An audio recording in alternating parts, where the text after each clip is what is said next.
আমার জীবনের বাস্তব এক ঘটনা।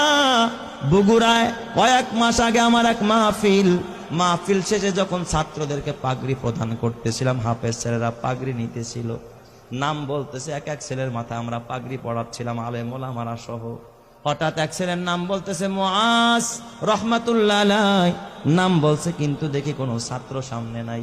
কিরে মুআজ কই? কয় হুজুর মুআজ তো মারা গেছে।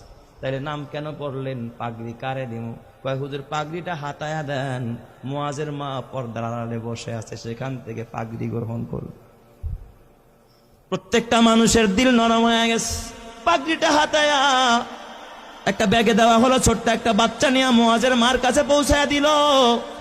বয়ান শেষে আমি যখন খানা খাচ্ছিলাম, মুহতামিম সাহেবকে জিজ্ঞাসা করলাম, মুহতামিম সাহেব, জীবনে এই অভিজ্ঞতা আমার এই ফার্স্ট যে মৃত ছেলেকেও পাগড়ি দেওয়া হয়।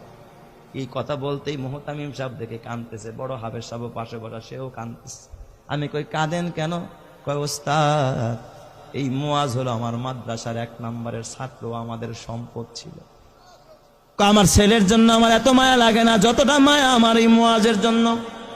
আমি বললাম এত কি গুণ এই মুআজের? কয় ওস্তাদ, মুআজ 18 মাসে কোরআনের হাফেজ হয়, জীবনে পাগড়ি ছাড়া নামাজ পড়ে নাই, মুআজের বাবা নাই, মুআজের মা বড় অসহায়, এই মাদ্রাসা লিল্লা বোর্ডিং এ মুআজ রে এতিমখানায় ফ্রি খাওয়াই আমরা, চিকিৎসা পর্যন্ত আমরা করাই।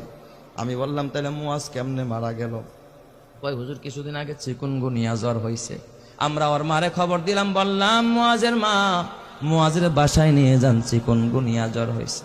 মুআজ বাসায় যাইতে চায় না। কয় ওস্তাদ বাসায় গেলে জামাতের সাথে নামাজ পড়তে পারি না, ফজরের নামাজটাও জামাতে পড়া হয় না, আমারে বাসায় দিয়েন না, মরে যাইতো মাদ্রাসায় মরবো, বাসায় যাব না।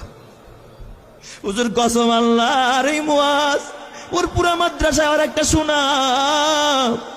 মুআজ বাসায় যায় না, মৃত্যুর আগের দিনও জোহরের নামাজটা মসজিদে গিয়া পড়েছে, আসর থেকে নিয়ে তার অবনতি, রাত্রিবেলায় এশারের নামাজের পরে আমরা পার্শ্ববর্তী ক্লিনিকে নিয়ে গেলাম, সেখানে বাবা অক্সিজেন লাগায় রাখছে। প্রায় গভীর রাত্রে মুআজ ওই রাতে ইন্তেকাল করেছে। হুজুর মুআজ ইন্তেকাল করেছে, আমরা স্তব্ধ হয়ে গেছি। মুআজের দাফনটা আমাদের মাদ্রাসার গেটের পাশে মাদ্রাসার কবরস্থানে আমরা করেছি।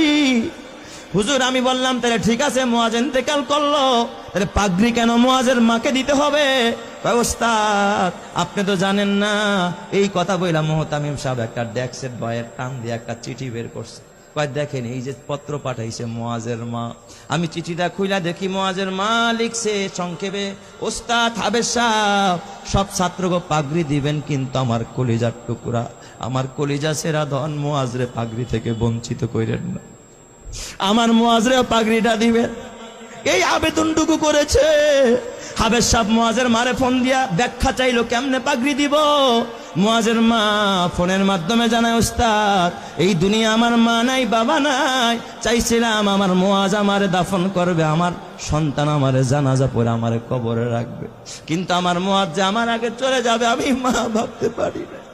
এই দুনিয়ায় এখন আর আমার কেউ নাই, দুনিয়া আমার স্বামী নাই, আমার মা নাই, বাবা নাই, আমার কলিজার টুকরা মুআজও চলে গেল। ওস্তাদ ওই পাগড়িটা আমি মা আমার মাথার কাছে দিয়া, মাথার নিচে দিয়া আমি প্রতি রাত্রে ঘুমাবো, আর আমি আমার ওয়ারেসকে বলে যাব, আমার ওয়ারেসেরা আমার মুআজ তো জানাজা পড়তে পারবে না, আমি মা যদি মারা যায় তোরা আমারে বাজারের কাফনের কাপড় দিয়ে আমারে কাফন পড়াবি না। আমার মুআজের যে পাগড়িটা মাদ্রাসা থেকে পাইছে, আমি মাকে আমার কলিজার টুকরার পাগড়িটা দিয়ে আমি মারে কাফন পরাই আনছি।